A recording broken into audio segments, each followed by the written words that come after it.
Terima kasih. Assalamualaikum warahmatullahi wabarakatuh. Waalaikumsalam warahmatullahi wabarakatuh.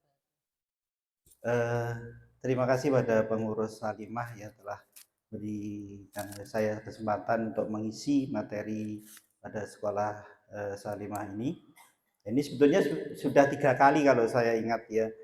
Ya, 3 kali ini yang ketiga. Pertama, kedua waktu itu di klinik Cordoba. Ya materinya sama. Ya nanti tapi slide-nya saya ganti. Nanti kalau sama bosen ya. Nggih. Jadi oh iya. Sudah sama. Ya mungkin nggih nggih. Ya ya pertama-tama kita panjatkan puji syukur kepada Allah Subhanahu wa taala di mana kita semua diberi kesehatan ya bisa hadir hari ini di Lab Sima. Kemudian juga terima kasih pada manajemen Lab Sima yang telah memberi tempat ya untuk kita melakukan acara hari ini ya, dan juga kesediaan Bapak Ibu hadir pada kesempatan kali ini ya. Moga-moga ini nanti ya bisa memberi manfaat kita semua. Amin. Tapi yang saya yakin semua Bapak Ibu di sini tidak ada yang demensia untuk saat ini ya. Amin, amin. Jadi kalau orang demensia itu terus terang mengganggu aktivitas. Jadi tidak bisa kalau aktivitas seperti Bapak Ibu sekalian yang lakukan hari ini. Oke? Jadi langsung aja ya. Jadi sebagai pendahuluan bahwa demensia itu ya setiap 3 detik. Jadi satu orang di dunia jatuh mengalami demensia. Nah itu berarti kalau 1 menit berapa itu? Di 60 dibagi 60, berarti kan 60 detik itu 20. Ya.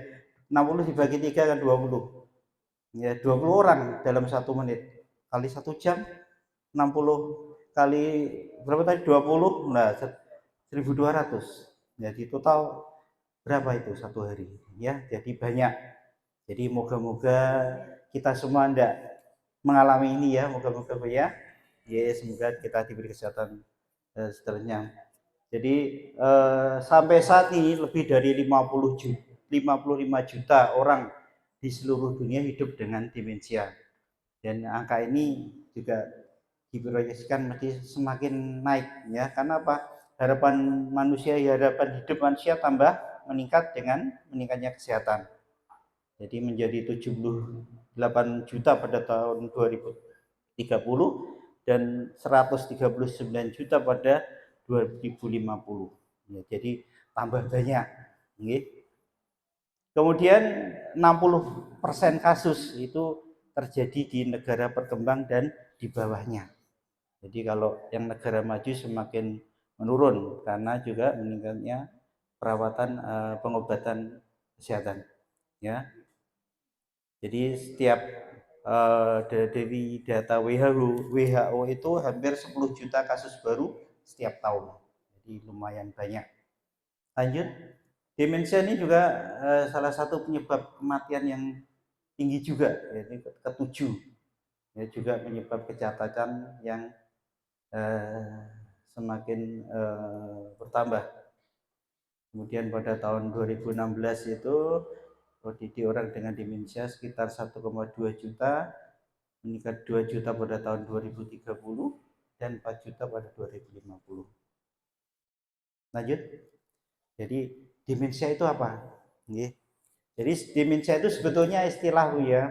Jadi demensia atau kepikunan kalau seorang awam itu sebenarnya istilah untuk menggambarkan suatu kondisi di mana ini sebenarnya kumpulan gejala akibat dari penurunan fungsi kognitif otak yang menimbulkan beberapa gangguan. Jadi gangguan daya ingat, ya, proses berpikir, komunikasi, mengendalikan perilaku dan emosi yang memburuk, dan mengganggu kemampuan bersosialisasi dan gangguan aktivitas sehari-hari.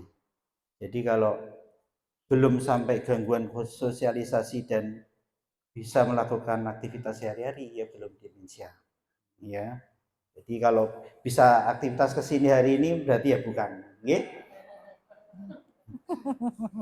Dan demensia itu bukan dari bagian normal dari penuaan, ya. Banyak usia 60, 70, 80 masih kemana-mana, komunikasi bagus, memori yang masih bagus itu banyak.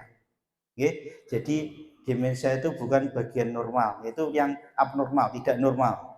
Jadi jangan dianggap oh kalau tambah tua terus mesti pikun ya enggak. Nggih, mboten. Jadi enggak semua, ya sebagian kecil aja. Dan biasanya mulai usia yang bisa mulai terkena itu 60 ke atas, 60 sampai 65 ke atas, nggih. Ya. Tapi ya ada beberapa kasus itu kurang dari 50 bisa. Nggih. Dan gejala awal biasanya memang apa? Mudah lupa. Ya, itu gejala awal mudah lupa. Ya. Tapi tidak selalu ya, kalau mudah lupa itu terus berarti nanti ke arah demensia betul. Ya.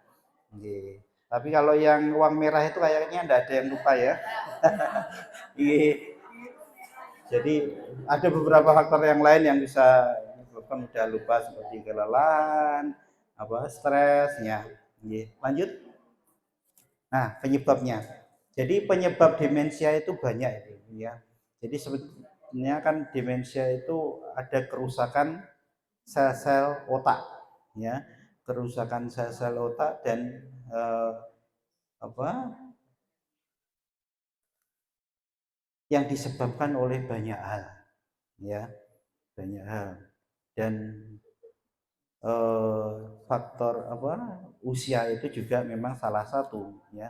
Jadi kalau otak kita itu di scan itu ukurannya kalau sudah 50 tahun ke atas itu sudah atrofi atau mengecil. Jadi dilihat kalau waktu muda itu penuh di di rongga kepala, kalau sudah lansia itu menyusut ya, menyusut. Jadi sel otaknya itu memang berkurang ya, jumlahnya berkurang, ukurannya berkurang. Dan jadi kerusakan dan hilangnya sel saraf dan koneksinya.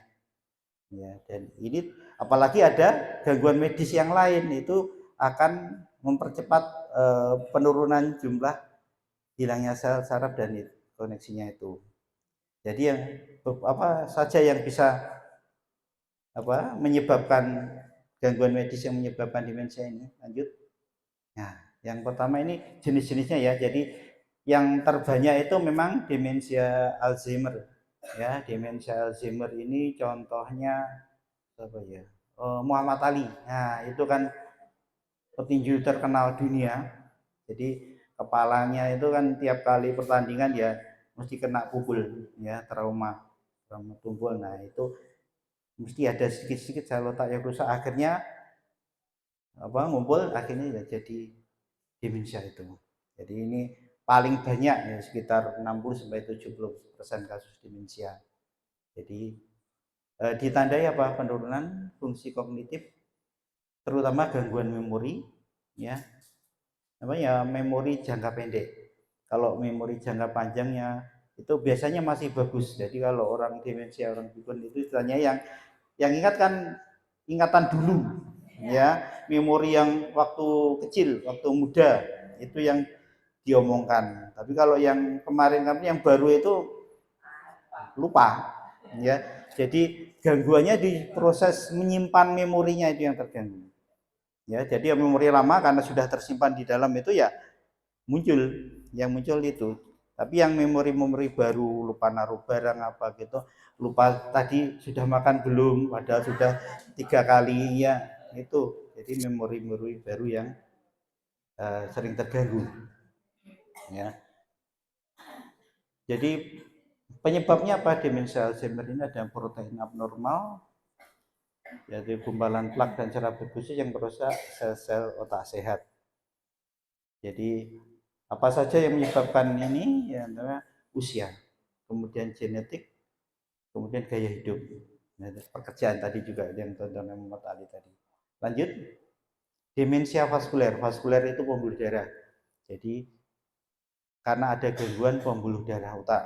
Apa saja yang penyebabnya? Ya stroke penyumbatan, stroke pendarahan, ya, infeksi otak, ya, kemudian trauma kepala, pernah jatuh, kepala kebentur, itu nanti suatu saat bisa ini mengalami ini, ya. Jadi apa yang terganggu kalau yang demensia vaskuler ini dominannya adalah gangguan berpikir, kehilangan fokus dan kemampuan mengambil keputusan. Ya, ini cenderung lebih terlihat daripada yang gangguan memori yang Alzheimer tadi. Lanjut. Selanjutnya adalah demensia Lewy body. Ini ada penumpukan protein abnormal namanya Lewy body di otak dengan gejalanya apa aja? Ini yang sering yaitu halusinasi visual, sulit fokus dan gangguan atensi, gangguan koordinasi juga terganggu. Lanjut. Demensia frontotemporal. Jadi otak itu ada bagian depannya namanya frontal, temporal itu bagian samping. Jadi gangguan otak bagian depan dan samping. Ya, area ini berhubungan dengan kepribadian, perilaku dan bahasa. Jadi biasanya demensia frontotemporal ini ya gangguan fungsi bahasa, kepribadian dan perilaku tadi. Lanjut. Nah, ini campuran itu ya bisa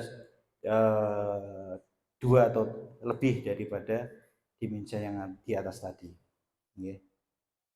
Lanjut. Nah, gejalanya apa saja?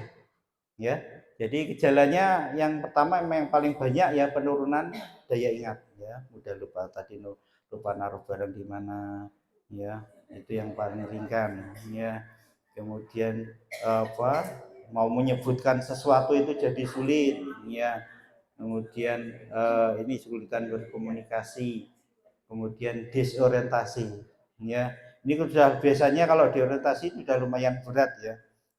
Disorientasi waktu tempat orang itu apa ini siapa ya, pernah ingat namanya siapa gitu ya. Gangguan perubahan perilaku dan kepribadian, mudah marah, depresi, menarik diri dari interaksi sosial. Lanjut. Ya, kesulitan melakukan tugas sehari-hari, ya, baik merencanakan maupun menyelesaikan, gangguan visuospasial, sulit memahami ruang dan jarak, ya, sering terganggu sering terjatuh, ya, kayak sudah nyampe melangkah ternyata belum, jadi terus jatuh, ya. Mau nuang air di gelas gitu juga ya tumpah, ya. Menaruh barang tidak pada tempatnya atau lupa naruh di mana, ya. Kemudian salah membuat keputusan. Lanjut. Ya, ini masih banyak ya, seperti menarik diri dari pergaulan, jadi kurang semangat berkumpul, bertemu teman-teman, ya, menyendiri, ya, terus cuma di rumah nonton, itu mempercepat malah, gitu. Jadi supaya enggak cepetan ya kurangi nonton, bersosialisasi, justru seperti ini yang bagus. Nanti ngobrol-ngobrol itu bagus, Bu, ya, ada fungsinya, enggak cuma menghabiskan waktu, enggak, ada fungsinya, ya. Jadi jangan cuma di rumah, nanti enggak komunikasi dengan orang lain, ya. Perubahan perilaku dan kepribadian menjadi lebih sensitif, lebih mudah marah, gitu. Ya. Lanjut. Faktor risiko. Ya. Jadi apa saja yang bisa menyebabkan seseorang jatuh kepada demensia? Jadi ada dua faktor risiko yang tidak dapat dicegah atau dikendalikan, yang faktor risiko yang dapat dikendalikan. Yang tidak bisa diubah ya seperti usia. Ya, kalau tambah usia mesti risikonya tambah tinggi. Kemudian riwayat keluarga, ada yang sakit ini demensia dari misalnya orang tua, mbah, pak le, bule, pak d, ada yang sakit, itu risikonya juga meningkat. Atau kelainan kromosom Down syndrome itu juga besar. Kemudian faktor risiko yang dapat dicegah, dikendalikan. Jadi minim aktivitas fisik. Nah, maka perlunya ini olahraga, ya, olahraga rutin. Ya. Jadi minimal seminggu 3 kali, tiap kalian setengah jam minimal, ya. Tidak merokok, ya. Mengkonsumsi alkohol juga meningkatkan risiko kegemukan, ya. Karena kegemukan bukan kesuburan, tapi sebenarnya sumber penyakit itu, ya. Ya ini contoh yang tidak bagus, Bu. Iya, ya contoh yang tidak bagus. Ya. Orang obes itu resiko darah tinggi, kencing manis, hiperkolesterolan itu banyak, jadi tidak usah, ya. Jadi diabetes, tekanan darah tinggi, ya, kolesterol tinggi, ya. Karena penyakit-penyakit ini kan risiko apa? Jadi stroke, ya. Stroke kan mengganggu sel otak. Nah, itu. Okay. Kemudian juga gangguan ginjal. Gangguan ginjal itu kan fungsinya nyaring darah kotor. Kalau darah kotor tetap beredar itu juga meracuni otak, risiko demensia juga tambah besar. Ya, ini polusi udara, riwayat cedera otak, depresi, kurang bersosialisasi. Nah, ini ada gangguan pendengaran penglihatan ini juga. Ini misalnya ada gangguan ya, kalau harus pakai alat bantu dengar atau pakai kanyakan harus dipakai, jangan nanti kok jadi ndak eye catching, jangan, harus dimaksimalkan, yes. Nah ini tadi faktor-faktor risiko yang bisa dicegah. Lanjut. Nah, diagnosis, jadi penegaan penyakit demensia. Jadi untuk memastikan seseorang itu mengalami demensia ya memang harus diperiksa secara menyeluruh, ya. Harus diperiksakan. Jadi misalnya ada keluarga, teman-teman Bapak Ibu sekalian yang ada tanda-tanda tadi, ya, ya disarankan ya diperiksakan, ya. Karena diketahui lebih dini itu ya mencegah penurunan kondisi ke arah demensia itu bisa dihambat lah, ya. Kalau disembuhkan terus terang tidak bisa, ya. Bisanya dihambat, misalnya kalau dibiarkan 1 tahun sudah jadi demensia karena diobati, dia bisa lebih panjang, mungkin bisa 5 tahun lagi baru berat, ya. Jadi dievaluasi biasanya kondisi medisnya, ada penyakit yang mengganggu, bisa mengganggu sel otak Anda, ya, diperiksa secara menyeluruh. Kemudian gejala-gejalanya, keluhannya apa, pemeriksaan fisik. Kemudian juga ada pemeriksaan fungsi kognitif, ya. Jadi ya memang lebih bagus kalau ada keluhan ini ke dokter saraf, ya. Dan nanti dievaluasi kognitifnya, proses berpikirnya, memorinya, yaitu bisa diperiksa, ya. Kemudian lab ini biasanya untuk ada gangguan medis lain enggak yang bisa mengarah ke demensia. Kemudian pemeriksaan MRI, CT scan itu untuk melihat ada kelainan struktur otak tidak. Jadi mengenal gejala ini lebih dini dan segera konsultasi akan ya membantu tata sarana orang demensia secara efektif. Jadi kalau ada cepat diketahui ini memang mengarah, ya paling tidak memperlambat progres daripada penyakit ini. Lanjut. Nah, pengobatannya gimana? Ya, sampai saat ini terus terang belum ada obat yang menyembuhkan, ya. Jadi obat-obat yang ada sampai saat ini itu memperlambat perburukan penyakit dan mengurangi gejala, ya, mengurangi gejala. Jadi golongan inhibitor kolinesterase ini yang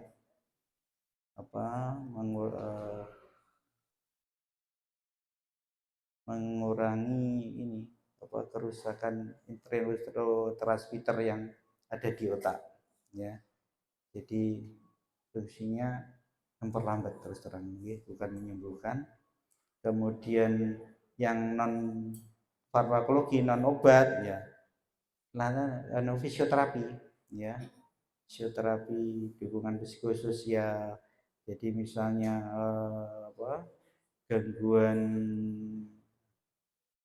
gangguan bahasa bisa dilatih ya. Jadi ini memang secara holistik ya, tidak hanya harus cuma minum obat tok, enggak ya. Lanjut. Nah, komplikasinya apa kalau sudah mengalami demensia? Jadi seluruh sistem dalam tubuh bisa terganggu ya, bisa kualitas hidupnya semakin menurun, jadi tidak bisa melakukan aktivitas sehari-hari, tidak bisa berinteraksi sosial, biasanya kan tambah cepat memberat kalau sudah seperti itu, kan tidak mau keluar, apalagi keluarganya kurang telaten, itu ya bisa mempercepat ya. Kemudian masalah kesehatan tambahan, jadi kan makannya menjadi sulit, akhirnya jadi malnutrisi karena infeksi paru ya, nggak tersedia, dengan kekebalan akhirnya menurun ya, semua penyakit bisa mengenai, akhirnya bisa sampai koma, sampai meninggal ya, itu bahayanya. Lanjut. Nah, untuk pencegahan gimana? Memang tidak ada yang pasti ya, cara yang pasti. Namun untuk mengurangi ya aktivitas fisik dan mental, ya olahraga rutin, ya happy terus ya, jangan banyak mikir ya. Terus otak itu tetap diaktifkan. Gimana caranya? Ya sering membaca, terus ngisi TTS, kayak main catur itu kan pakai mikir ya, jadi otak digunakan untuk mikir. Pola makan yang sehat ya, gizi seimbang itu yang pertama. Kemudian hindari kebiasaan buruk ya, berhenti merokok, alkohol. Kemudian memeriksakan diri secara berkala ya, jadi tiap berapa bulan dicek ya, tekanan darah, kolesterol, gula ya, itu. Kemudian kecukupan vitamin. Vitamin sebenarnya kalau dari nutrisi yang tadi seimbang sudah cukup ya, tanpa ini bisa, tapi kalau kurang ya bisa ditambahi vitamin ya. Kemudian mengelola stres ya, bila ada masalah ya dikonsultasikan ya. Aktivitas sosial ya, interaksi dengan keluarga, teman, dan lingkungan. Lanjut. Nah, merawat orang dengan demensia. Jadi kan demensia ini tidak hanya mempengaruhi yang bersangkutan yang sakit, tapi juga sangat berdampak pada keluarga dan orang tinggal yang serumah ya. Jadi mereka kesulitan dan secara fisik dan psikologi ya. Jadi oleh karena itu dukungan dari semua pihak seperti penyedia kesehatan, lingkungan, komunitas itu harus mendukung ya, untuk meningkatkan kualitas hidup sebaik mungkin. Ya, saya kira cukup ya. Jadi itu ya sepintas tentang demensia, nanti kita bisa lanjutkan dengan diskusi ya. Saya kembalikan ke moderator. Monggo. Iya. Ya. Alhamdulillah. Sebelumnya kita berikan aplaus untuk dokter kita hari ini.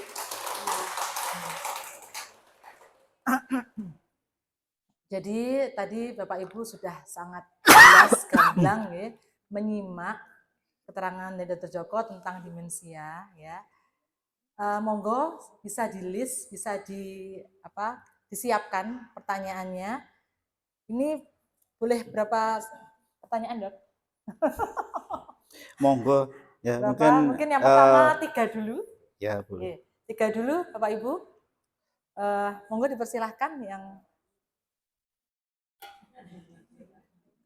Monggo. Asma. Assalamualaikum warahmatullahi wabarakatuh. Waalaikumsalam warahmatullahi wabarakatuh. Saya rumah saya Bukari Ketuari. Usia 79. Sekarang ini saya setiap hari pusing, Pak. Tidur susah. Kalau pembantu saya siang tidur itu saya gelisah mondar mandir. Tidak ada temannya, nggak bisa tidur siang. Ke dokter sudah, ke psikiater sudah. Kok tidur siang susah Bu, tidur malam? Susah, tidur siang susah, nggak bisa. Malam aja kalau nggak dibantu batu-batan nggak bisa. Oh. Jadi juga ke psikiater bolak-balik.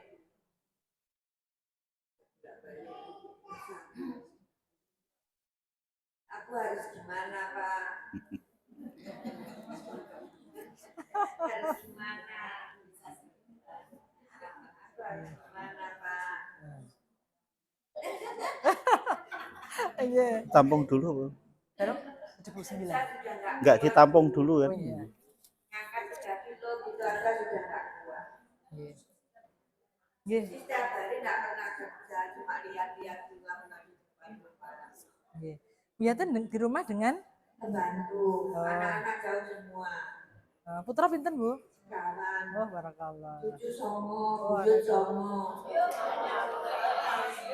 Tolong buat beliau Bu Yaten ya. Masya Allah. Sudah semua, sudah rumah sendiri semua. Cucu. Ya, jadi aku di rumah seorang diri sama bantu.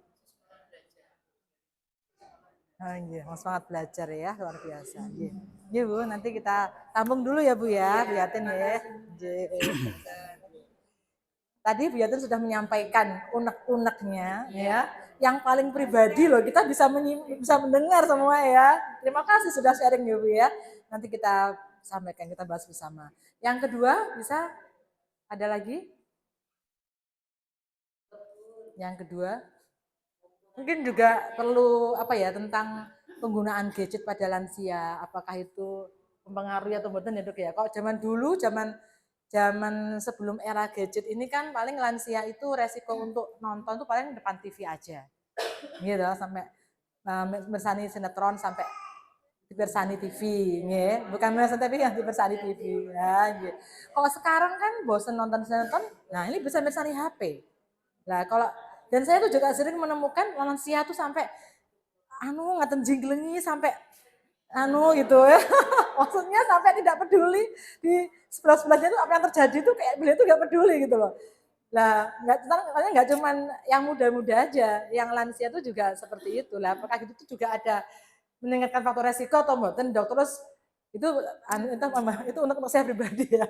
Terus harusnya itu kalau lansia itu apakah sama dengan anak-anak di bawah anak-anak yang menopo 2 tahun maksimal di depan gadget, atau kalau lansia lebih longgar lagi, ataukah ada jeda-jeda bagaimana, nanti bisa disampaikan Dok. Ini kan juga kan sekarang ini semuanya kan langsung HP sudah ya, kagungan HP pribadi sudah ya. Tidak ada yang HP double dengan cucunya kan hampir jarang sekali. Ya.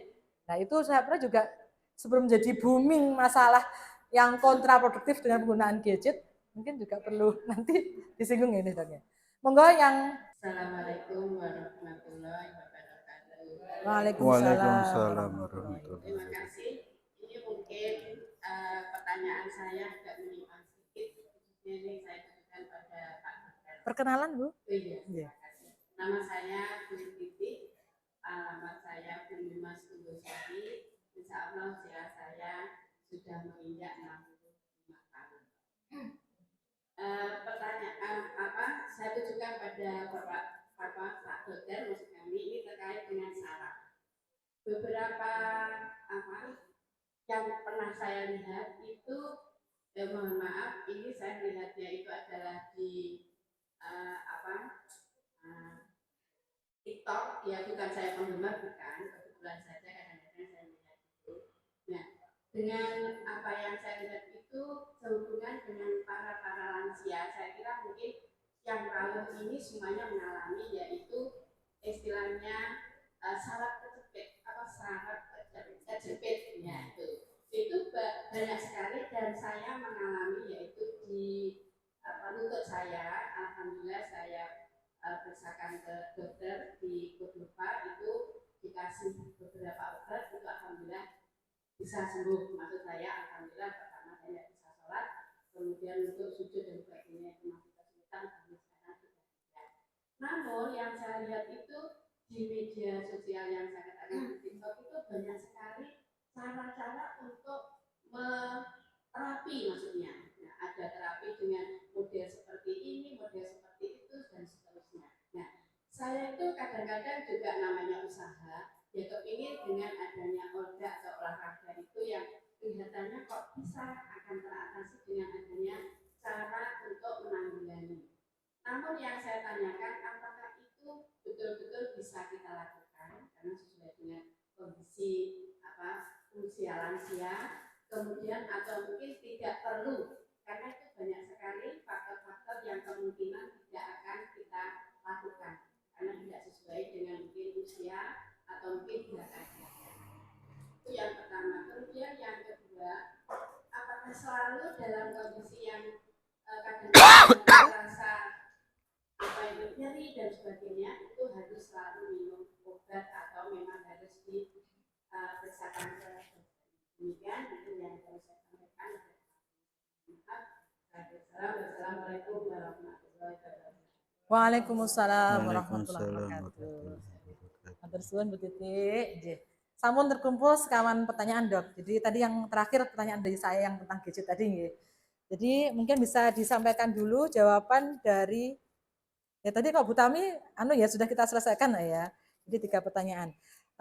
Dari Bu Yatin tadi ya, mungkin juga keluhan Bu Yatin tadi itu juga sering dialami oleh kebanyakan lansia, susah tidur. Bu Sringatun, walah, ngapunten Bu Sringatun. Oh,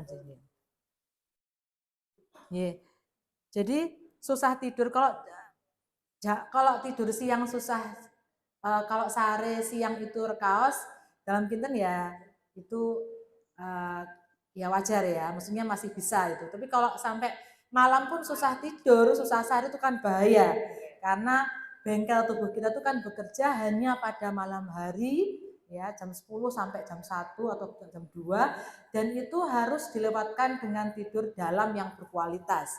Nah, terus ya Dok ya, untuk mengatasi susah tidur ini ya, terus apakah itu memang suatu hal yang normal lansia susah tidur, apakah sesuatu yang tidak normal? Kalau yang tidak normal, bagaimana kita tuh mengatasinya? Ya, terima kasih. Jadi pertanyaan Bu Sringatun ini memang ya banyak ya kasus ya lansia dengan gangguan tidur itu juga memang banyak ya. Tapi memang tidurnya lansia itu ya beda sama yang masih muda, gitu. Kalau lansia itu ya kurang lebih 5 jam itu sudah bagus ya. Terus kalau tidur siang itu malah saran saya enggak usah ya, di siang enggak usah tidur. Nanti kalau siang tidur itu malam mesti kepotong ya. Tidur manusia itu ya misalnya 5 jam ya sudah, itu nanti kalau siang misalnya tidur 1 jam ya malam jadi berkurang. Apalagi kalau siangnya lebih lama, malam ya berkurangnya lebih lama ya. Kemudian ya itu tadi ya berkaitan dengan gadget itu juga mengganggu ya. Terus terang radiasinya, kemudian pikiran kita kan terfokus itu, apalagi sampai sudah malam itu memulai tidur juga lebih sulit ya.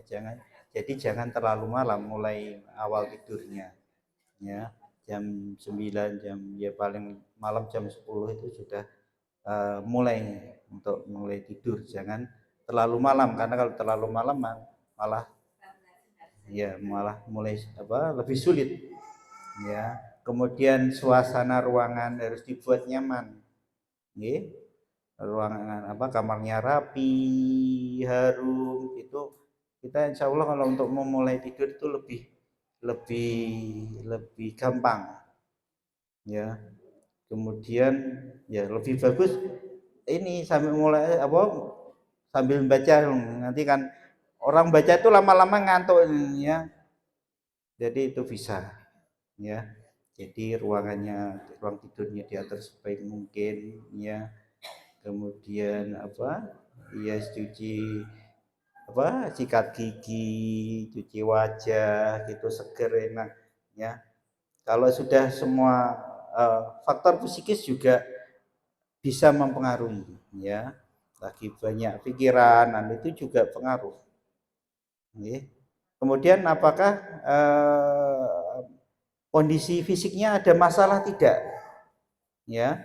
Jadi kalau tidak ada masalah, misalnya nggak ada penyakit lain itu ya berarti memang itu. Tapi kalau ada penyakit lain, ya itu penyakit lainnya ini yang harus ditangani juga, ya, gitu.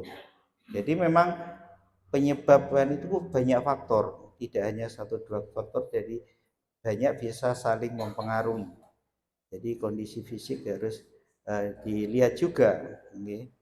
Apakah tensinya tinggi enggak, kemudian gulanya, kolesterolnya.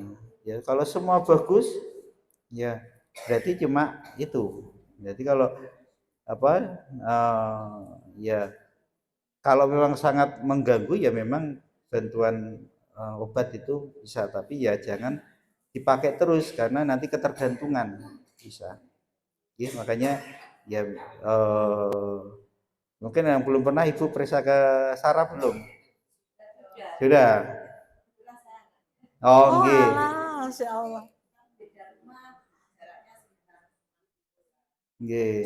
Hmm.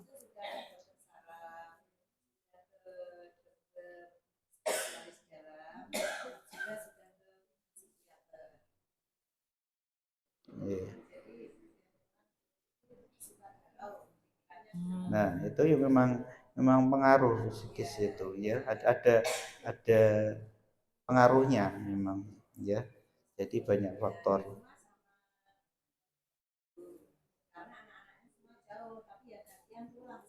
Nggih. Nggih. Iya, iya. Nggih. Karena ya terus terang memang gitu itu harus digali tiap orang kadang tidak sama penyebabnya nggih. Nggih. Mungkin itu Bu ya. Jadi nanti kurang jelas ya bisa. Nggih, nggih. Iya, iya. Jadi banyak faktor. Nggih. Nah, pusing nyeri ya pusing itu ada dua Bu sebetulnya, pusing liang atau pusing cekot-cekot. Nah, jadi nyeri kepala yang berarti nyeri kepala. Nyeri kepala itu sebetulnya ada dua ya, yang apa namanya? Primer itu sebetulnya kalau primer ini yang jumlahnya besar 80 sampai 85%, tapi sebetulnya tidak ada kelainan struktur otak, tidak ada. Ya, yang banyak itu nyeri kepala tipe tegang, tension headache, jadi ini leher kaku sampai kadang sampai ke dahi. Kemudian yang kedua itu migrain, migrain itu nyeri berdenyut separuh. Yang ketiga cluster itu nyeri hilang gitu 1 hari sampai 8 kali ya. Daerah dahi merah, mata apa berair ya. Jadi yang primer ini itu kalau di scan ya normal, tidak ada kelainan struktur otak, tidak ada. Tapi ya paling banyak itu dan bisa kumat-kumatan. Ya, pemicunya juga bisa banyak faktor ya. Dari tensi bisa, dari psikis bisa, ya. Kurang istirahat bisa. Kalau migrain itu memang biasanya ada pencetusnya. Misalnya keju, MSG, kemudian coklat, keju. Itu atau hormonal kalau pas datang bulan nyeri. Kalau lansia ya karena menopause itu juga hormonalnya terganggu ya. Kemudian yang klaster itu ya gangguan saraf otak tapi fungsional aja, tidak ada kelainan struktur ya. Itu. Dan ini memang yang banyak itu kumat-kumatan ya eh, ya harus ini diperiksa apa, dievaluasi lebih dalam ya. Kalau misalnya masih sering kambuh ya bisa diperiksakan ya. Kemudian yang sekunder itu memang ada kelainan struktur aorta ya, bisa misalnya tumor aorta. Tumor itu nyerinya ya makin lama makin memberat, kemudian makin lama gejalanya tidak hanya nyeri tok, ya bisa penurunan fungsi penglihatan, kelemahan, kesemutan, ya mirip-mirip stroke ya. Tuh. Kemudian kalau trauma ya habis jatuh, nyeri itu wajar. Kemudian infeksi, kalau infeksi otak ya ada panasnya. Kemudian apalagi ya, yang paling banyak itu sebenarnya ya. Boleh ya, Panadol itu kan isinya paracetamol ya. Jadi paling aman sih itu memang paracetamol ya, karena paracetamol itu tidak mempengaruhi lambung. Jadi obat nyeri yang lain itu sebagian besar ngefek ke lambung, misalnya meloxicam, natrium diklofenak, asam mefenamat, ya, buprofen, ya. Itu obat nyeri yang tidak ngefek ke lambung, satu paracetamol, yang kedua golongan koksib, etoricoxib, celecoxib, ya itu tidak ngefek. Tapi kalau lansia yang paling aman ya paracetamol tadi, ya. Bukan hanya untuk penurun panas ya, paracetamol itu untuk mengurangi nyeri ya bagus. Mungkin dosisnya agak di Dosisnya itu kan ya 10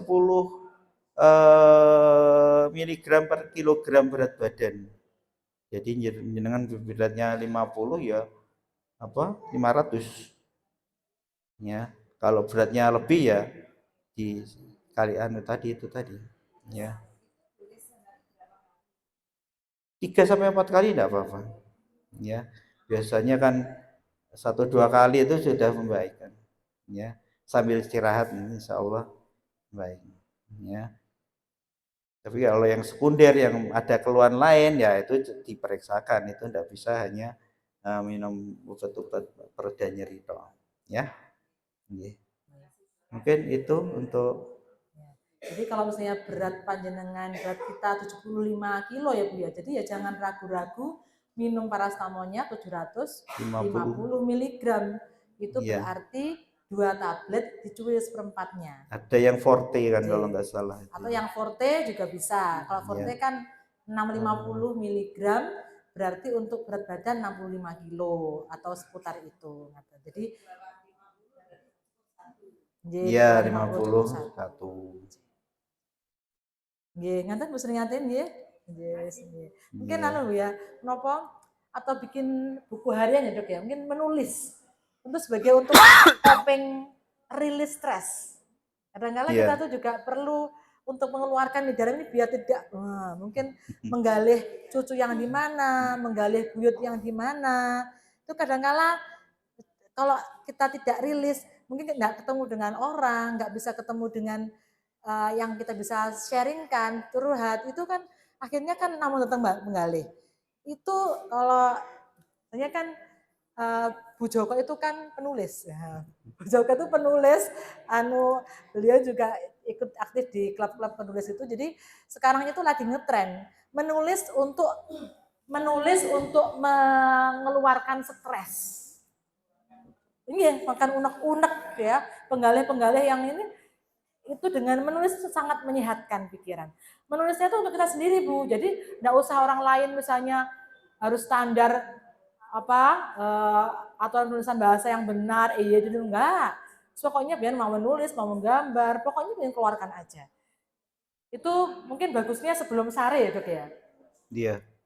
Mungkin sebelum sare bisa bikin, mungkin ada juga beberapa ibu yang bapak yang biasa bikin buku harian ya itu. Walaupun mungkin juga tidak semuanya ya, tapi kalau nggak terbiasa, saya pikir itu.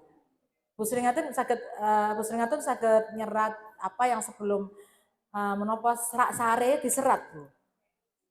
Terus setelah lega bisa dibucal ya. Kalau itu sesuatu yang negatif dibucal kemawon. Kalau itu positif disimpan. Mungkin kesyukuran atau apa. Kalau yang kegalauannya dibuang, sudah aku titipkan pada Allah cucuku yang di sana. Saya begitu. Ngerti nih Dok ya? Iya. Oh ya ada tambahan. Mungkin sekarang kan era digital Bu ya.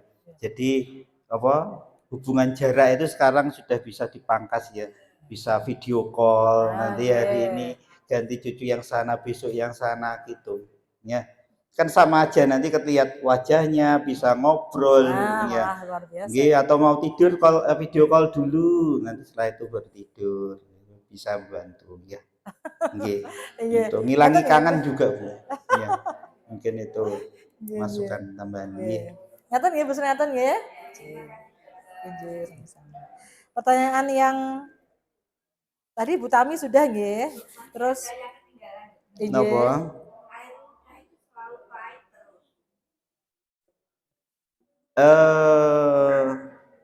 Ada mah mboten Bu? Nah, itu ya berkaitan asam lambung naik. Iya. Nggih. Iya. Nanti bisa. Sebenarnya waktu kemarin Bu Aida bisa. Bu Aida kemarin tuh bahas tentang diabetes dong. Oh, ya nanti ke dokter Naning aja. Iya. Spesialis segala hal. Gitu, terus yang muncul obat lambung biasa Bu sakit mungkin. Tapi yang jelas karena penggalih itu kan jadi memicu semuanya, bisa muncul sakit kepala, susah tidurnya, asam lambungnya meningkat jadi pahit.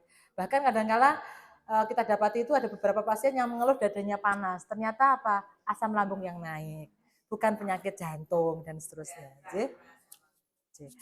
Lajeng untuk Bu Titik tadi dari Bumi Mas tentang masalah saraf kejepit dan osteoartritis yang di lutut ya Bu ya. Nah, kan berbeda ya, kalau saraf kejepit biasanya kan datang tulang belakang ya. Kalau yang di lutut itu biasanya kan atau di panggul itu kan biasanya osteoartritis atau peradangan datang sendi.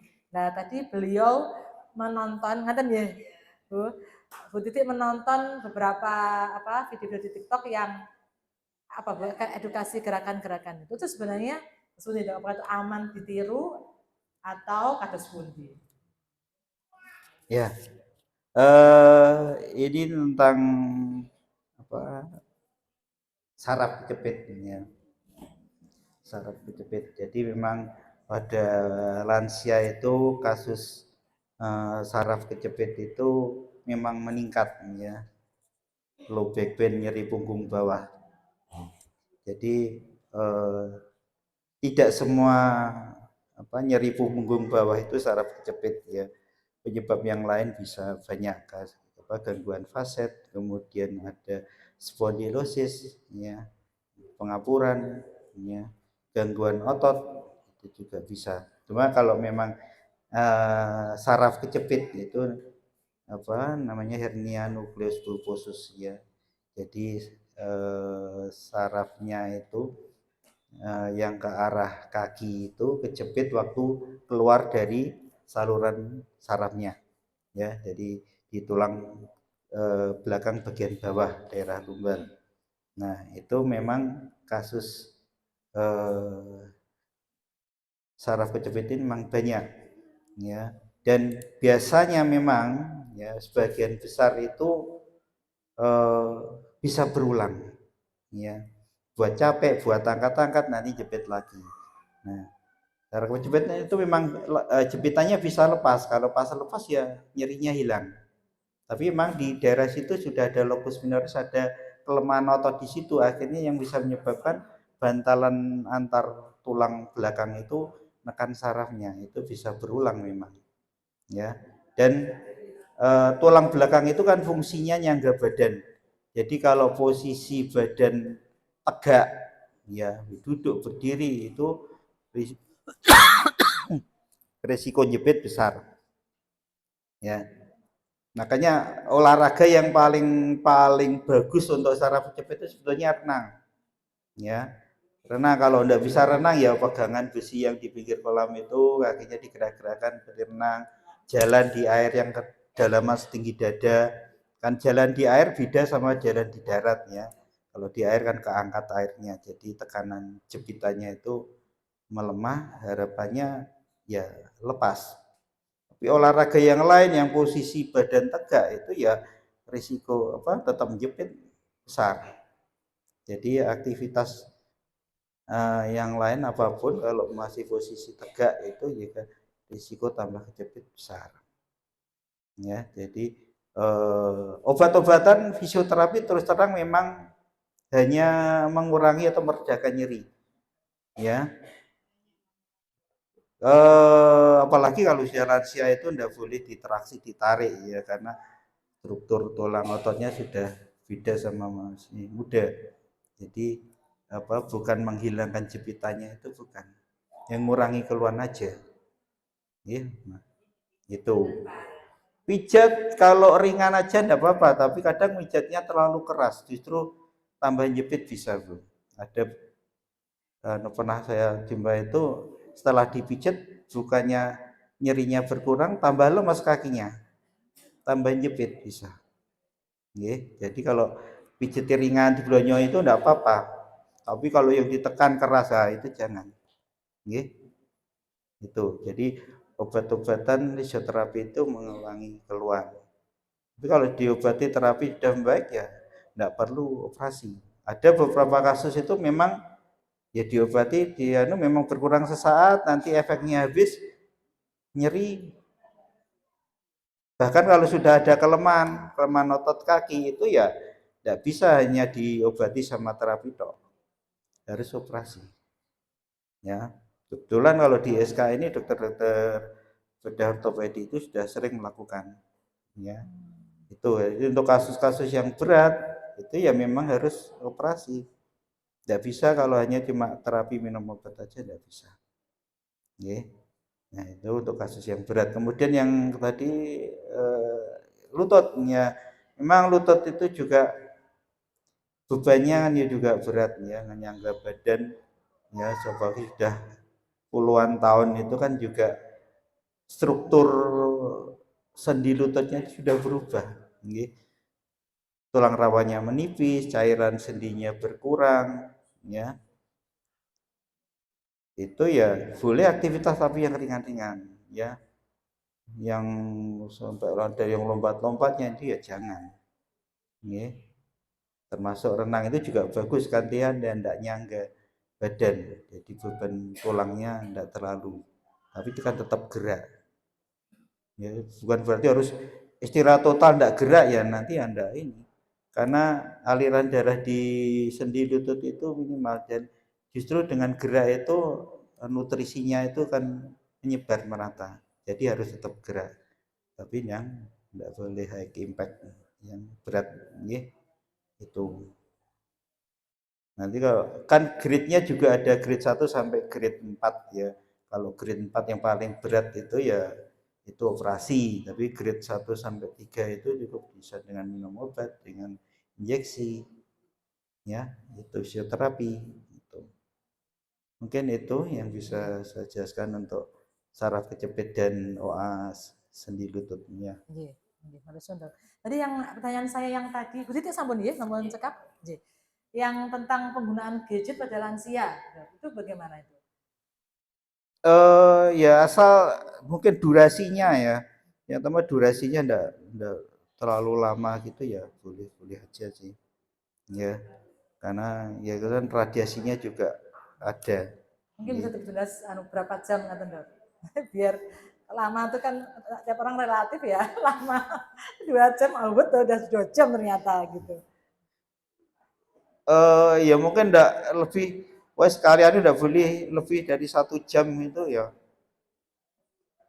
nanti frekuensinya kan ya sebentar, setengah jam nanti lagi kalau, jadi yang penting enggak terus-terusan, kemudian ditaruh dekat kepala misalnya sari terus ditaruh di samping, ya jangan, ditaruh jauh, ya.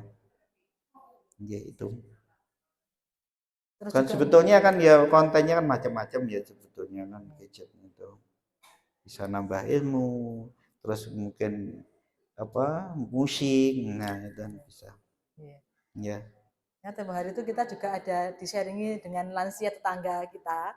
Nah, kenapa susah tidur? Beliau ini sariawan. Jadi kebetulan tetangga kami itu sariawan, beliau tuh enggak sembuh-sembuh. Terus sharing pada orang tua kami, terus ditanya sama ibu saya, panjenengan sare gimana, Bu? Iya, saya susah tidur. Gitu. Terus tidur. Kenapa kok susah tidur? main HP. Ya, gitu. Jadi mungkin nih clue-nya itu kesimpulannya itu ternyata ketika kita tidur malamnya itu tidak berkualitas itu mengganggu. Mengganggu semua sistem tubuh kita, bahkan yang mungkin tidak kepikiran sehariawan, tidak sembuh-sembuh sampai konsul ke dokter gigi datang pundi-pundi. Gitu. Jadi itu terus juga mungkin jamnya berbeda. Ini 2 jam apa ya? Sebelum tidur 2 jam sebelum sare tidak pakai gadget ternyata tidak beda. Gimana? Itu tadi pokoknya jangan malam, jangan maksudnya sampai lewat kan bagusnya mulai ya enggak terlalu malam tadi ya. Ya sama durasi itu saya karena kalau sudah fokus itu kan ya lewat itu enggak ingat ya. Jadi kalau sudah itu ya nanti kalau sudah ini ngantuknya jadi hilang ya. Jadi ya harus dihentikan lah ya. Jadi sebetulnya kalau enggak lewat waktu ya menurut saya ya, bisa aja sih enggak masalah ya. Dan pokoknya juga durasi enggak terlalu lama itu enggak masalah. Ada lagi Bu pertanyaan terakhir? Waalaikumsalam. Perkenalkan, nama saya Bu Erna. Saya masih usia 67, 70 tahun kurang 3 tahun nanti. Gini Pak, yang mau saya tanyakan tentang demensia. Demensia itu apa? Salah satu jenis dengan Alzheimer Pak. Itu yang tadi mungkin saya kok itu yang pertama. Yang kedua Pak, kalau kita punya saudara atau mungkin teman itu yang kena demensia, itu cara merawat di rumah itu bagaimana Pak? Dan kalau mau merawat untuk dia bisa mandiri itu yang bagaimana? Biar hidupnya itu bisa mandiri. Seperti itu. Kalau obat itu kan bisa dari dokter gitu. Jadi kalau misalnya kita harus merawat di rumah itu biar dia itu bisa mandiri itu yang harusnya bagaimana untuk yang kena demensia itu. Ini yang perlu saya tanyakan seperti itu atau sangat langsung dipenjara langsung ya.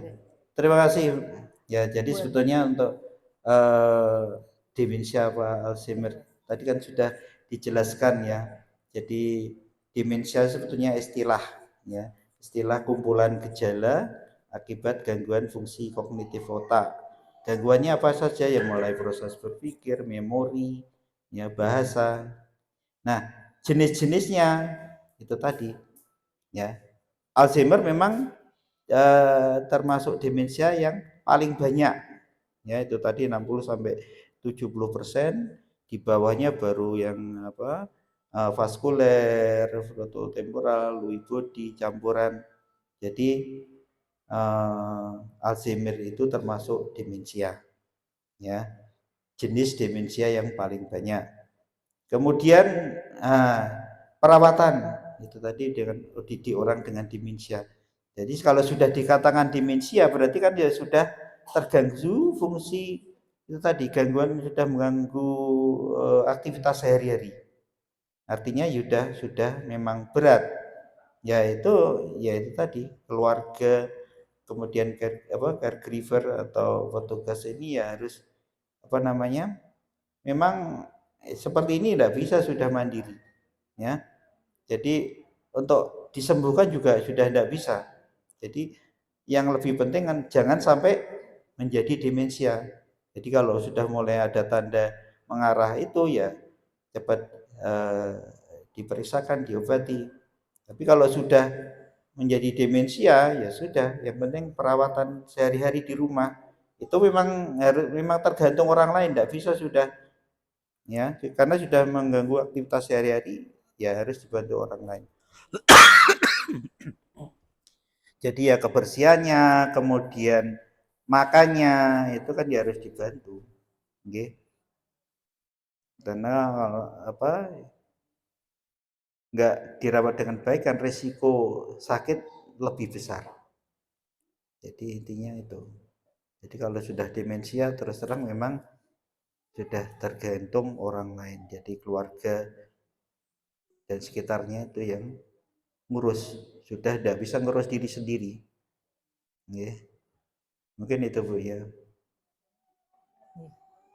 Monggo. Bu Erna sampun cekap, sudah jelas Bu Erna? Oh, orang dengan demensia Bu ya. Iya, Ya. makan. Ya, jadi ya kalau makan ya karena sudah seperti itu ya mungkin yang lembek atau bubur sekalian. Yang penting bisa masuk ya. Ye, kalau lupa anu kan ya didulang, kalau bisa makan sendiri ya enggak apa-apa. Nanti kalau sudah tidak bisa makan sendiri didulang. Kalau sudah misalnya enggak bisa menelan didulang pun enggak, cuma diimun enggak masuk, ya terpaksa mungkin pasang selang lambung itu supaya untuk menjamin kebutuhan nutrisinya. Kalau dibiarkan itu enggak mau didulang, sudah mau enggak mau nelan terus dibiarkan ya kan tambah menurun ya. Kalau sudah seperti itu ya mau enggak mau harus pasang selang lambung untuk menjamin kebutuhan nutrisinya. Oke. Jadi ya enggak usah takut, kok kasihan dipasang selang. Ya, daripada nanti dibiarkan enggak dikasih makan, nanti kan ya cepat menurun kondisi fisik. Oke. Itu. Kalau untuk gizi ya gizi seimbang tadi, monggo mau dikasih apa ya gantian ya, ada sayurnya, ada apa proteinnya, ada lemaknya. Nggih. Itu sesuai dengan kalau ada diabetes kan ya harus tetap. Iya, sesuai. Kemudian kalau ada penyulit yang lain misalnya diabetes ya rendah karbo, rendah gula, ya. Dan mungkin juga untuk warga orang demensia itu kan keluarganya kan lebih stres. Maksudnya kalau yang pasiennya kan bukan kemutan ya Bu ya. Jadi pasiennya malah enjoy dengan segala apa ya kepikunannya itu. Nah, kalau engkang keluarganya yang stres itu justru keluarganya. Jadi memang kita ya sebagai orang yang di sekitar keluarga orang yang demensia tadi kita harus support keluarganya juga nggih dan tidak menyalahkan Dodot ya. Iya. Dan karena mungkin masyarakat apa ya terburu-buru menyalahkan enggak diopeni enggak padahal dia sudah berusaha mati-matian merawat si pasien demensia tadi itu tapi ya dengan mungkin ada keterbatasan segala sesuatunya akhirnya mungkin kurang optimal. Jadi kalau kita sebagai alhamdulillah ya kita tidak di ujungnya seperti itu ya kita harus support. Tidak boleh menjudge, tidak boleh menghakimi, disupport, dibantu, dikasih solusi bagaimana. Ngaten ya Dok ya? Iya, betul. Ibu monggo yang beri pertanyaan. Terima kasih. Assalamualaikum warahmatullahi wabarakatuh. Waalaikumsalam. Waalaikumsalam. Saya Suyatmini, umur 71 tahun. Alamat saya di Kepatihan. Mohon izin tanya, saya di luar pertanyaan demensia Dok ya. Tadi saya dengar dokter juga nyeri manajemen nyeri. Manajemen nyeri ya Dok ya. Saya 2 tahun yang lalu itu kena herpes di muka saya, ini sampai dengan ini seperempat kepala itu kena, dan alhamdulillah yang di wajah itu lukanya bisa hilang. Tapi sampai sekarang rasa nyerinya itu masih Dok. Yang saya tanyakan, apakah rasa nyeri itu tidak bisa hilang sama sekali? Jadi yang saya kalau dipegang gini itu masih sakit. Terutama yang kena mata itu ternyata mengganggu penglihatan juga. Saya kira terganggu karena plusnya tambah atau gimana. Ternyata setelah saya ganti kacamata itu diperiksa di optik itu katanya tidak ada masalah, jadi plusnya tetap. Tapi apa itu daya tangkapnya pandangan itu sangat terganggu. Yang kena apa itu yang kena herpesnya itu. Yang saya tanyakan apakah nyeri itu memang tidak bisa hilang karena sudah 2 tahun, dan kata dokter waktu pertama kali kena itu kan saya di dokter Kusbandono itu di kulit, katanya kalau lukanya nanti insya Allah bisa hilang, tapi kalau sarafnya itu bisa bertahun-tahun. Memang begitu. Terima kasih. Bu Suryatmini. Bu Suryatmi. Bu Suryatmini, nggih. Monggo wonten Ya, sing. terima kasih. Ini tentang namanya pos yang terjadi neuralgia. Neuralgia itu neuron menurut saraf yaitu nyeri. Jadi nyeri saraf setelah menderita diabetes. Jadi waktu infeksi virus, jadi pada waktu serangan itu virusnya itu sembunyi di neuron, di saraf. Nah, jadi kulitnya sudah bagus, ya saraf ini masih belum normal, ya. Ya itu bisa lama memang. Dan karena yang terganggu itu di saraf, keluarnya yang terutama memang nyeri, ya nyeri.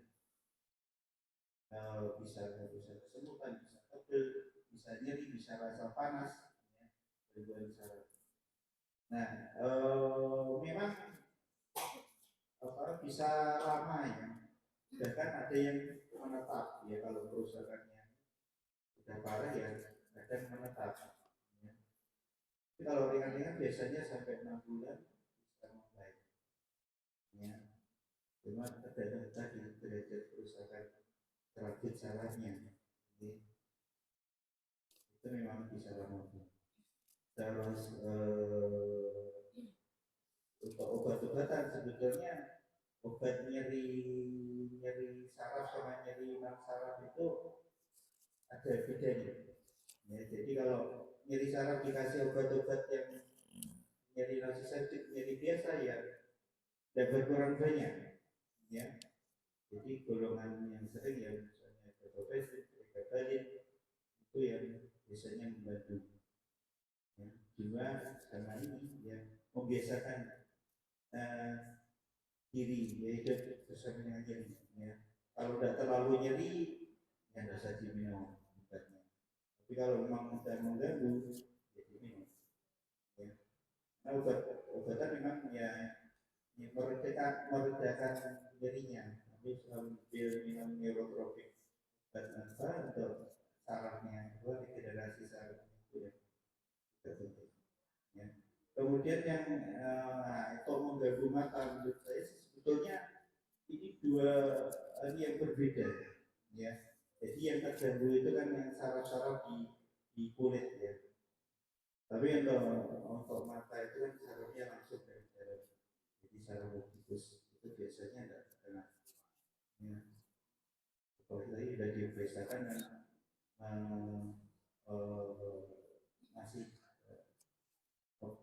visusnya kan tetap, ya visusnya tetap. Mungkin yang lain, tapi sebetulnya itu bukan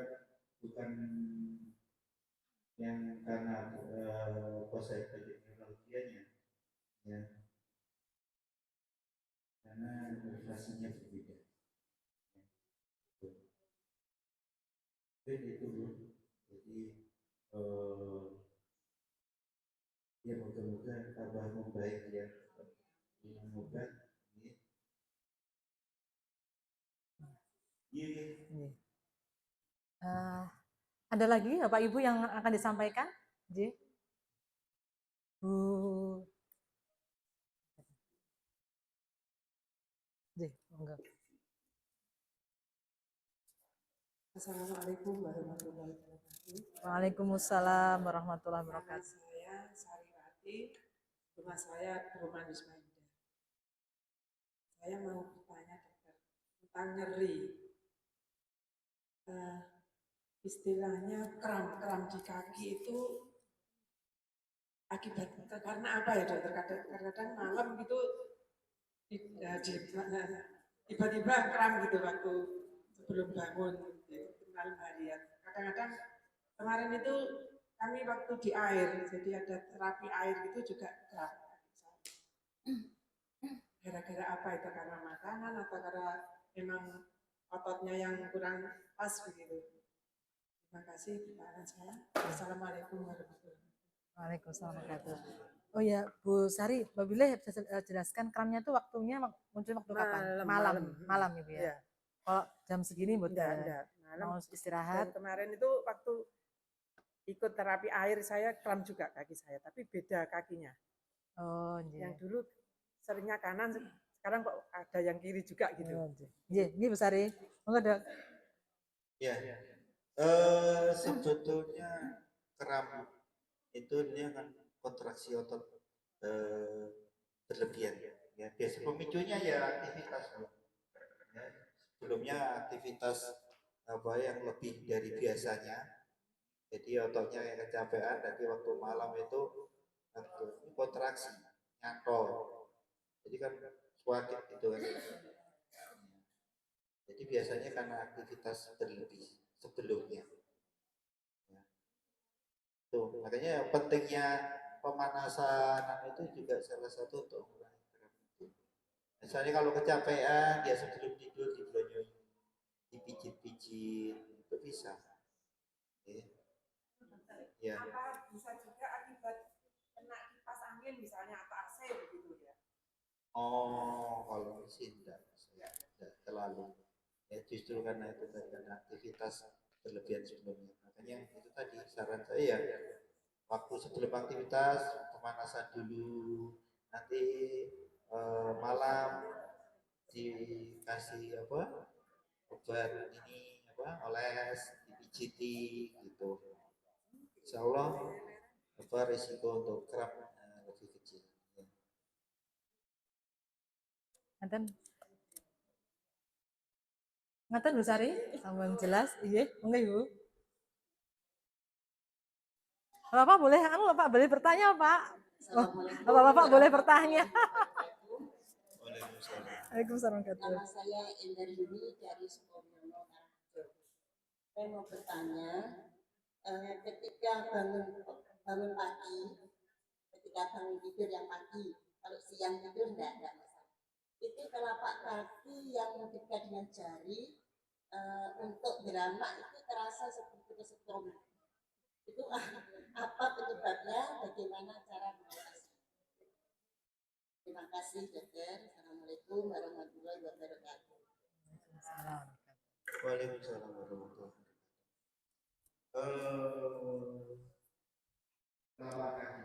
Terus ini Jadi ada beberapa kasus itu memang Benar, biasanya menawi kalau nanti saya baca. itu awal-awal jadi itu bisa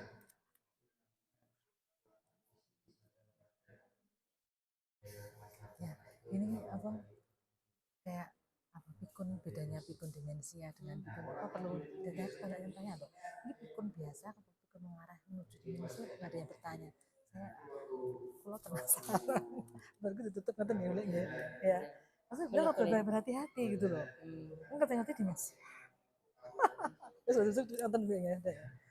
itu juga memang ada saran ya trauma itu ya bisa kalau parah ya itu tadi tiap bangun tidur di situ itu namanya pelanggaran psikis karena ya kalau daerah pelanggaran pedis atau berjalan apakah itu kan ya ya dari tujuannya juga kan karena bawahnya lantai berat keras sama tulang juga ketambahan berat badan jadi kayak radang gitu lah akhirnya waktu tidur dan posisinya bengkok itu bisa itu tadi jadi waktunya itu untuk mengurangi ini ya pakai sandal yang empuk ini sandal yang empuk jangan tidak ya mending pakai sandal yang empuk baik di dalam sebuah rumah jadi untuk mengurangi apa namanya tekanan di daerah Itu hanya sebelah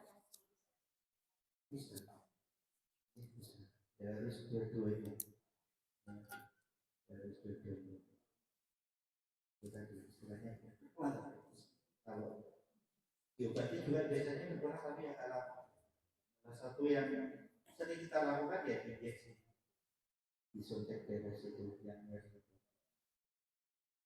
baik cuma ya seperti itu ya bisa berulang kan ya tiap hari mesti Pakai kerja jalan.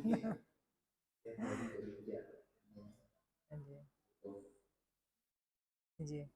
Ada juga yang telapak kaki kesemutan, ya.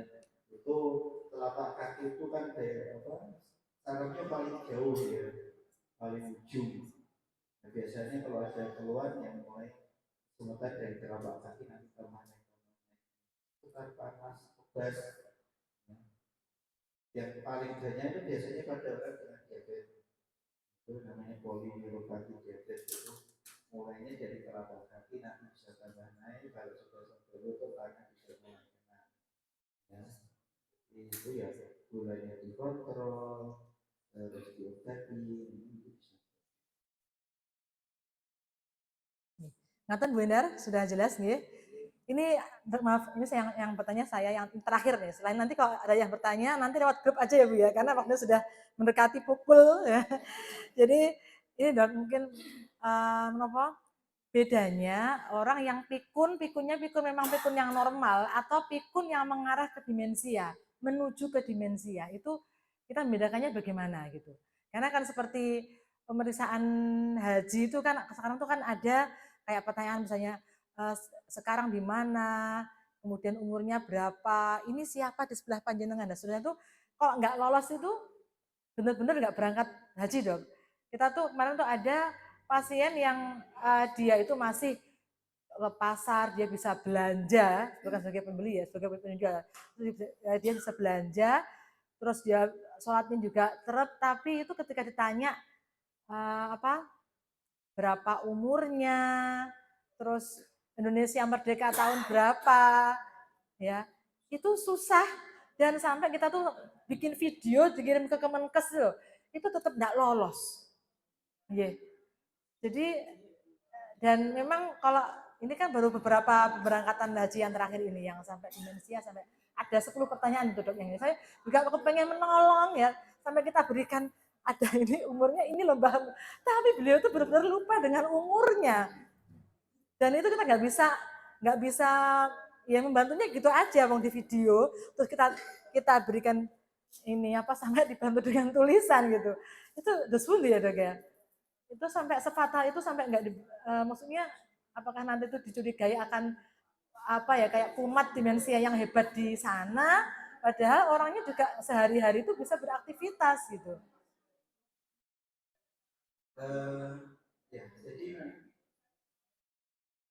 lupa biasa karena usia atau lupa yang mengarah ke demensia itu sebenarnya kalau ke arah demensia itu kan lupanya tidak hanya lupa itu kok, nanti ada gangguan fungsi kognitif yang lain. Jadi sebenarnya untuk screening itu bisa dipakai FMS itu, ini mental state evaluasi. Jadi nanti ada nilai normalnya, kalau di atas di bawah nilai normal yang mengarah gangguan kognitif ringan, kalau berat ya jadi memang ke arah demensia itu. Ya, jadi kalau lupa biasa sebetulnya ya lupanya ringan, lupa naruh barang atau yang ringan-ringan lah ya itu. Jadi nggak sampai ada gangguan-gangguan yang lain, fungsi kognitif yang lain. Ya. Kalau kadang kita kalau naruh barang itu kadang ingat-ingat tadi aku naruh barang di sini. Usia saya aja kadang tadi kucing tak taruh mana itu sudah ini. Ya itu kan jadi memang lupa biasa bukan demensia. Ya. Itu. Ya, terima kasih Dok.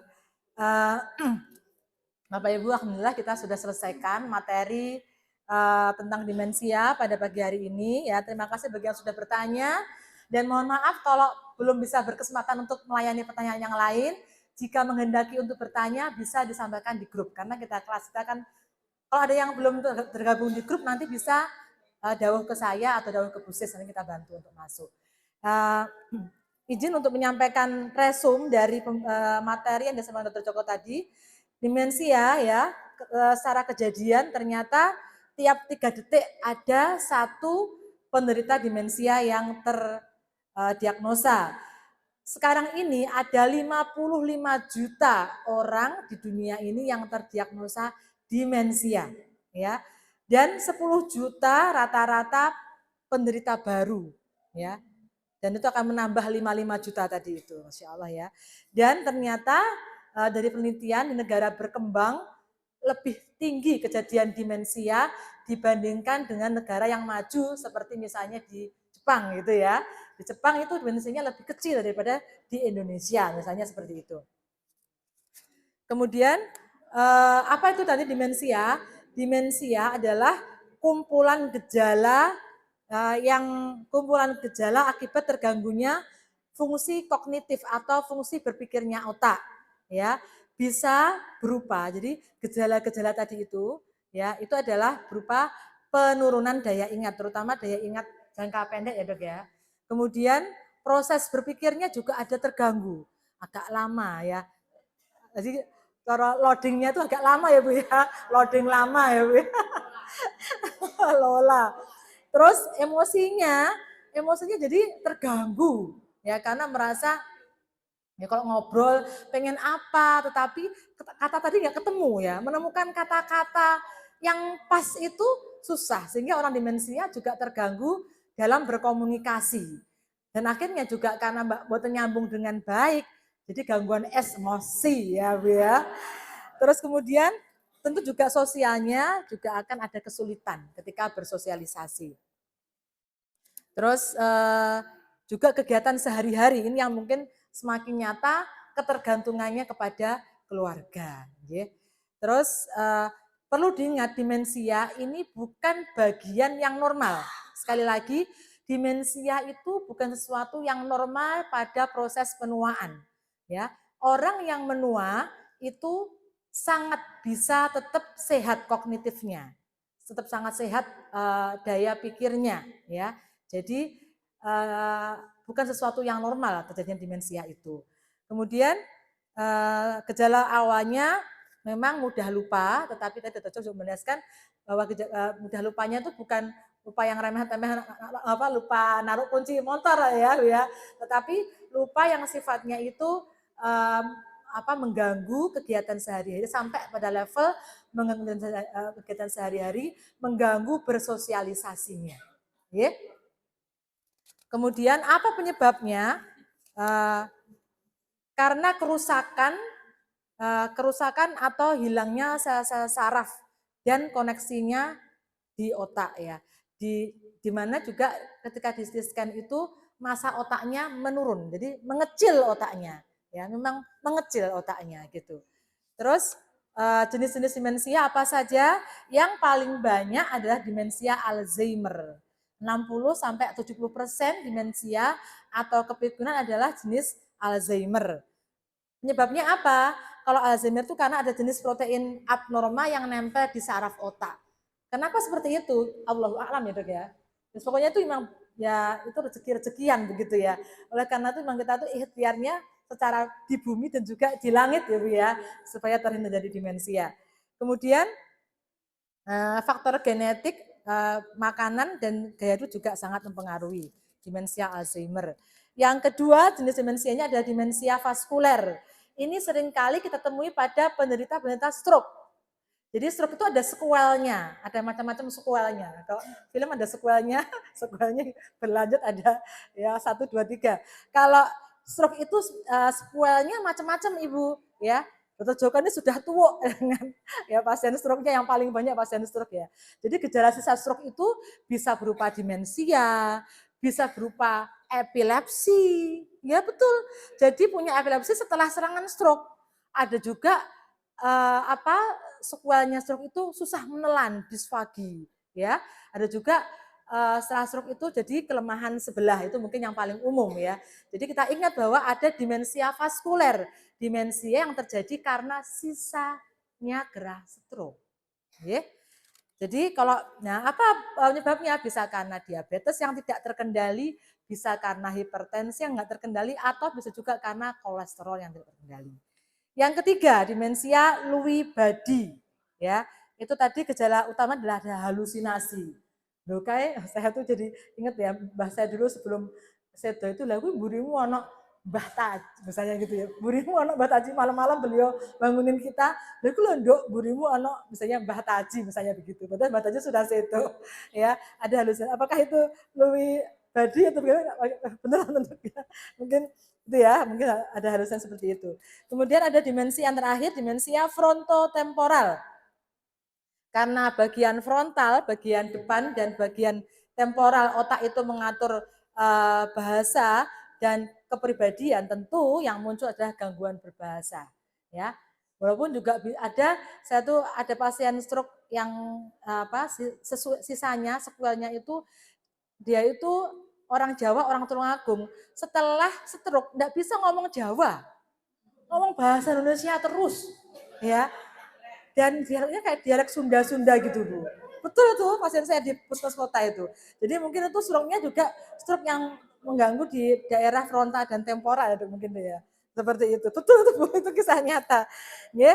Terus tadi gejalanya dimensi apa? Yang jelas penurunan daya ingat. Kemudian susah dalam berkomunikasi. Ada disorientasi, bingung ini di mana?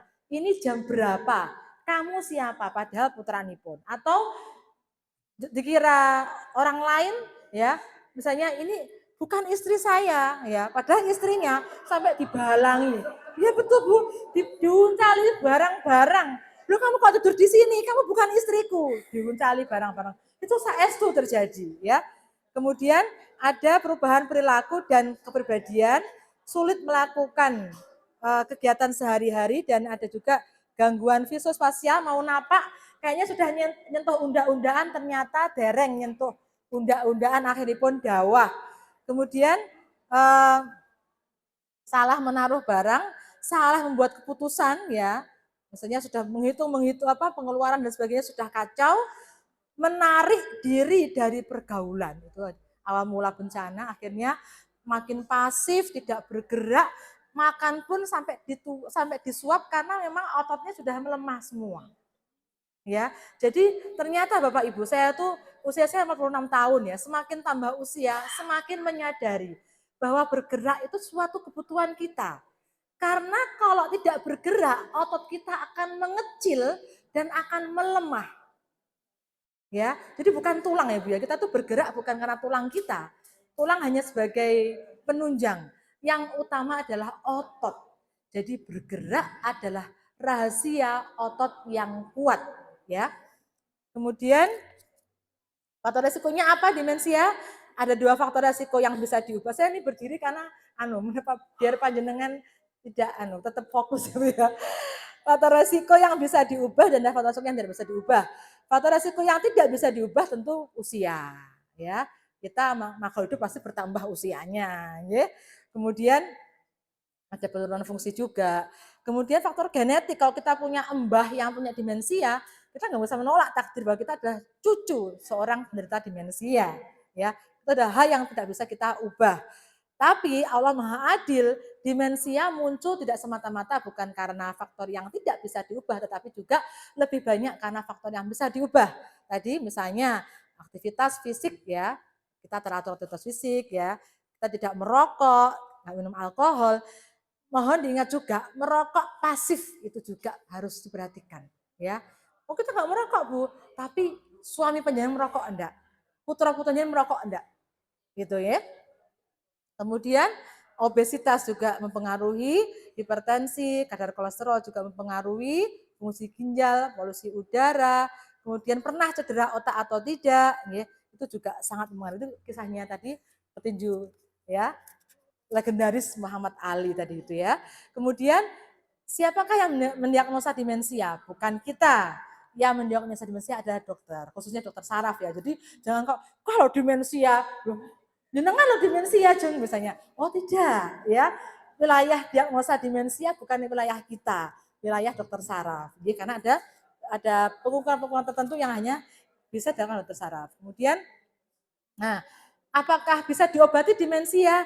Demensia ya untuk saat ini ya belum bisa diobati dengan tuntas. Tetapi hanya bisa diperlambat. Kalau saat ini pasien ODD, orang dengan demensia tadi itu pada taraf susah menemukan kata-kata sehingga susah berkomunikasi, dengan mengunjuk obat, dengan kontrol rutin harapannya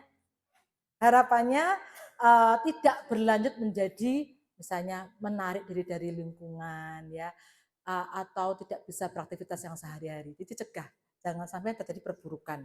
Terus juga mengurangi gejala dengan obat-obat tadi. Jadi Bapak Ibu, kita melihat obat itu dengan proporsional. Jangan terlalu memudah-mudahkan titik-titik unjuk obat, tetapi juga jangan fobia banget ya. Fobia unjuk obat tapi tidak takut minum obat-obat Cina. Yang nggak tahu isinya itu apa. Lah itu kita salah kaprah ya. Jadi tetap obat itu tetap diperlukan ya. Tetap ada manfaatnya ya, minimal mudorotnya asalkan sesuai dengan indikasi, dosisnya juga pas ya. Terus komplikasi demensia, menurunnya kualitas hidup dan masalah kesehatan juga bisa bertambah, yang terakhir bisa koma sampai sedon ya. Kemudian pencegahan demensia dengan apa? Kegiatan fisik dan mental. Ya. Seperti ini penjenengan lengkap semuanya, penjenengan tadi senam. Kemudian kegiatan mental, menerima ilmu. Nanti biar tidak berhenti keluar dari pintu ini tertinggal ilmunya di Lepsima, panjenengan harus ta'lim, muta'alim, belajar dan mengajarkan. Ya, mengajarkan getok tular tadi itu penting banget agar kita sehat mentalnya, ilmunya awet, manfaat, kita sudah tiada, ilmunya masih terus ya berjalan, apa halnya terus berjalan. Kemudian pola hidup sehat sehari-hari gitu ya, berpikir positif dan seterusnya, aktivitas sosial, ya. Kemudian cek kesehatan secara berkala. Jadi memang kita tuh kadang-kadang, saya takut Bu kalau keluar rumah gaji sosial nanti saya jadi tukang hibah ya, enggak lah ya. Nanti kita bisa pilih-pilih komunitasnya, ya, gitu. Kemudian cek kesehatan berkala. Jadi cek kesehatan berkala jangan menunggu panjenengan jatuh sakit, ya Bapak Ibu ya. Kalau punya hipertensi jangan nunggu pusing dulu baru datang ke dokter, jangan. Ya. Terus yang ada BPJS, mohon panjenengan pastikan dan ada faktor risiko diabetes atau hipertensi, pastikan panjenengan sudah bergabung di grup Prolanis. Ya, Prolanis itu ya, ada pemeriksaan 6 bulan sekali dan memang itu hanya khusus untuk yang resiko diabetes dan yang kagungan hipertensi dan diabetes saja. Pemeriksaannya itu sangat lengkap dan mahal, ya. Eman kalau tidak dimanfaatkan. Partnernya lab bisa ganti-ganti, ya, bisa lab Sima, ya, kemudian Ultra, bisa Prodia, tergantung dengan vaskesipun, ya.